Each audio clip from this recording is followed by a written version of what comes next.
Welcome and thanks for joining us. My guests today are Ed Kraychek, Senior Manager of Unstructured Data Solutions Pre-Sales Engineers for Federal at Dell EMC, and Sam O'Daniel, the President and CEO of TVAR Solutions. And let's talk about our topic, which is unstructured data. And it doesn't get probably enough attention a lot of times because as people try to organize their data sets, it's usually structured data that they're organizing for artificial intelligence. What's going on with unstructured data, and maybe some examples while we're on the way here? Yeah, I mean, just from an industry perspective, we're seeing unprecedented growth in unstructured data. I mean, it's just over the last couple of years, it's grown from being 80% of all data created in the world today to now being 90%. So we're seeing over 20%, compounded annual growth rate in unstructured data. When we talk about unstructured data, we're talking about, file, object, data streams, those sorts of things. So anything from, satellite imagery to ticker data to video surveillance, medical imaging, weather models, all these things. And not only are we seeing such an incredible growth in the amount of unstructured data, but we're seeing an evolution of where that data is coming from and what those workloads are. I mean, primarily, we thought about file systems, user spaces, data share, software development, that sort of thing, imagery and video streams. But, a couple of years ago, IoT was the big thing, and a lot of edge type use cases and sensor data and things like that. Those edge use cases are now becoming production workloads. And so the value of unstructured data is becoming, even more paramount in terms of a data center infrastructure. As it pertains to working with the federal government and supporting the mission, right? As Ed mentioned, the different types of unstructured data, you're seeing it more at the tactical edge and coming from the end users that are really supporting both from the Department of Defense side and the mission side there, as well as he mentioned on the scientific research side, from healthcare to atmospheric research to space research, environmental research. A lot of the data that is being created is coming from these different sensors and components all over the government are all coming as part of this unstructured data growth, and it's continuing to scale. So does unstructured mean it has no format, or it just has a variety of formats such that you can't really deal with it the way you can with data coming from standard databases? Yeah, I mean, we classify or differentiate between structured and unstructured data. Basically, structured data is any sort of data that fits neatly into rows and columns. So think about your traditional databases, your spreadsheets, things like that, whereas unstructured data is more file oriented. It could be time series data, it could be, sensor data. Obviously, we talked about video streams, pixel images, any sort of type of surveillance, anything that doesn't fit neatly into rows and columns. All right. And sometimes these are big files and big storage requirements, and that must bring in the idea of cloud. Yeah, I mean, well, I would first start out talking about the difference between scale up versus scale out storage. And because we're seeing such exponential growth in unstructured data, we do recommend a scale out type of approach to storing the data because it's a lot more nimble. It's very easy to manage. It scales very easy, scales linearly in both, capacity and performance. So in a cluster-based type of architecture, we can just add in capacity and performance as needed instead of an appliance or a scale-up type of architecture where as you exceed the performance of or the capacity of the appliance, you have to add a new appliance. With a scale out architecture, we can just keep building on that storage infrastructure without any downtime, without any loss of access to the user data. Now, when we talk about moving to the cloud, we have the ability to tier data to the cloud. I talk about how things evolved in the federal government. It started with a cloud first initiative, and very quickly evolved to a cloud smart initiative. I feel like at Dell we take that one step further, and we talk data first, because the cloud first, everybody wanted to put everything in the cloud. And then they started realizing that it got real expensive when they looked at egress costs and the cost of actually getting that data, accessing that data in the cloud. And that's what initiated the cloud smart strategy, which basically forced everyone to evaluate the value of the data, the performance requirements, the latency requirements, that sort of thing, to be able to make sure that the most important mission critical data basically stays on-prem, where it's easily accessed. You can design the infrastructure on-prem locally to meet the needs of the business or the project or the program, as opposed to having it all in the cloud and incurring, maybe doing mission critical type operations over very high latency connections that just, really degraded performance. Now with data first, we emphasize the monetization of the data into a form of, what is the most valuable, what is the most critical, what is the highest performance, what is, the mission critical data.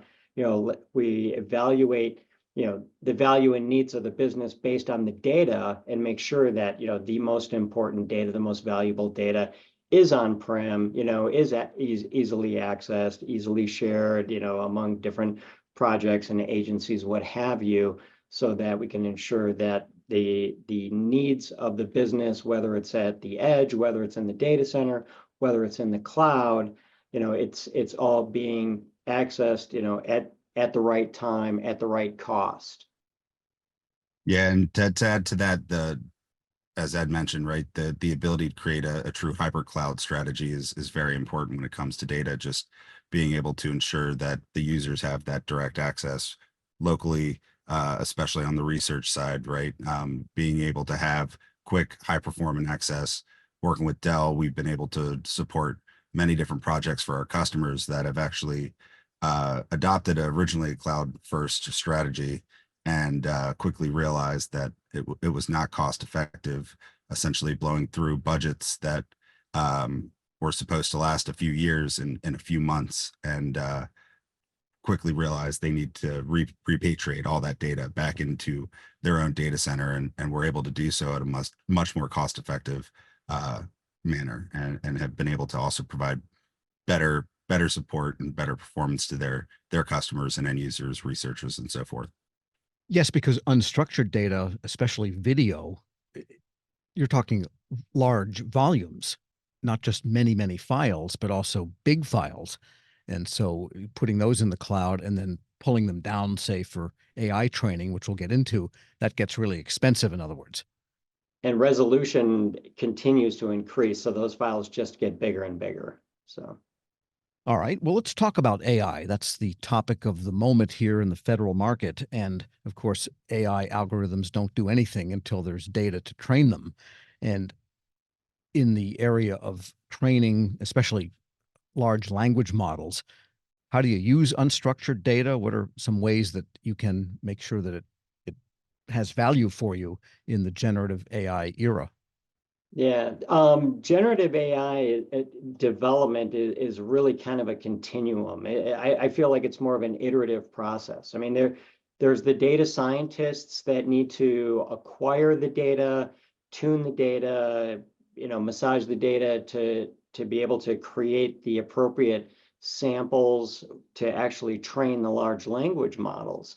And as we move across this continuum of AI development, between the data preparation, the actual training of the large language models, the validation for accuracy, and then getting into production with the inferencing, and finally, retention, each one of those different steps or pillars of the process require different types of performance and capacity And that's where, again, a scale out type of architecture that can allow you to scale in different directions, all within a single infrastructure to handle each step of that AI development process. On the beginning side, you're going to acquire a lot of data. That data could be, be pulled from traditional databases. It could be pulled from the web and doing, web scrapes. It can be ingested from live sensor data streams and things like that.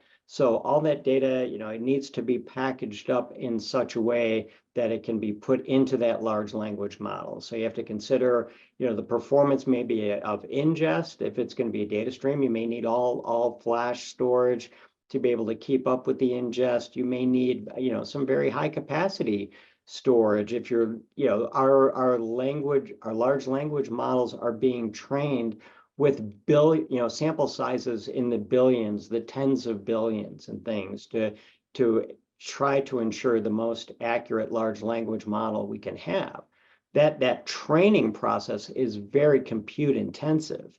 And so as we go through the actual generative AI training of the large language model, that compute intensive environment is, all GPUs, and those GPUs are expensive, and we have to ensure that we've got very, very fast data pipes that can feed those GPUs and keep them, running as operationally effective as possible. So we have some very high speed connections with GPU Direct, NFS over RDMA to really, keep the data flowing to the GPUs, keep those GPUs well fed with data through that very iterative, very, very compute intensive training phase. And then once the large language model is trained, that data has to be validated for accuracy. And this is where we really get into the iterative stage. We test it for accuracy. We run test inferencing, and to ensure that it's outputting accurate content that it's creating based on how it's been trained. And if it's not, we have to retrain, we have to retune data. We have retrieval augmented generation that can pull in, the most relevant, most current, most accurate data at the time of, the queries and the prompting of the large language model. So that will keep it accurate as well.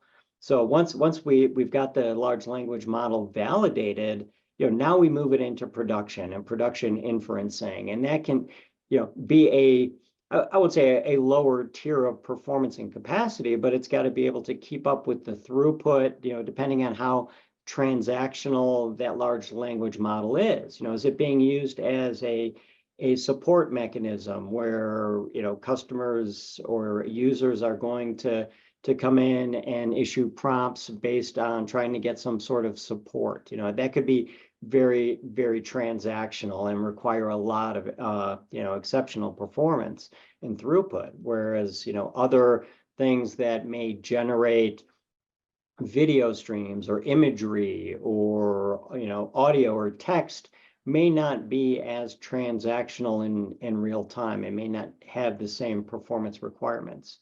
And then we finally get to that retention phase, which I think is interesting and potentially critical, because working with the federal government, you look at, the legal ramifications of that content that has been generated.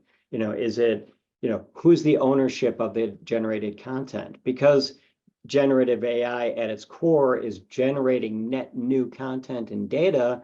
We have to be able to design for the capacity of all this new information that's being created. And, there are probably retention requirements that the government's going to have. There's ownership requirements, and, that data has to be classified as well. Depending on how the large language model is being used, we could be working with a lot of unclassed data coming in from a lot of different data sources. The inferencing of all that unclassified data could potentially create some classified data that needs to be moved to some sort of enclave of protection or something like that. So there's just, so much involved in the whole generative AI process for sure. And as you mentioned, Ed, in regards to the retention piece, a big part of large language models really comes down to the analysis and inferencing of historical data, right? And the more value you can get from the data that you own and the more data that you have, ensuring that you continue to go back into the historicals of what you have as an agency and the data that you've collected and the data that you're inferencing, it's going to only create better information coming from those large language models the longer you have it, and the more data you have. All right. And well, yeah, a lot of considerations, not just storage. And I guess in some sense, storage tiering is still with us, even in the cloud era, just in a new incarnation, I suppose, and with new types of data, especially that unstructured. And we should really talk about the cyber protection, the security of data while we're at it, because I think that's really got to be baked into your whole scheme here, structured or unstructured.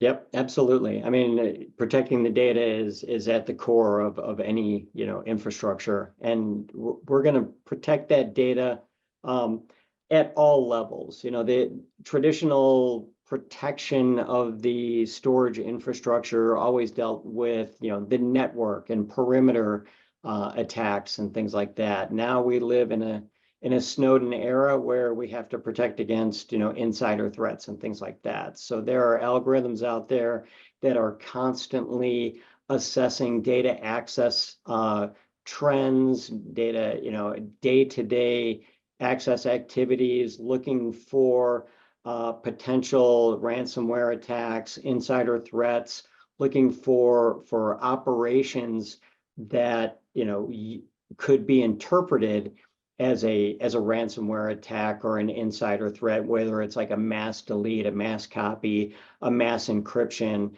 and be able to sense those operations happening and shut them down to where a security administrator has to go back and validate it. Is this really valid activity?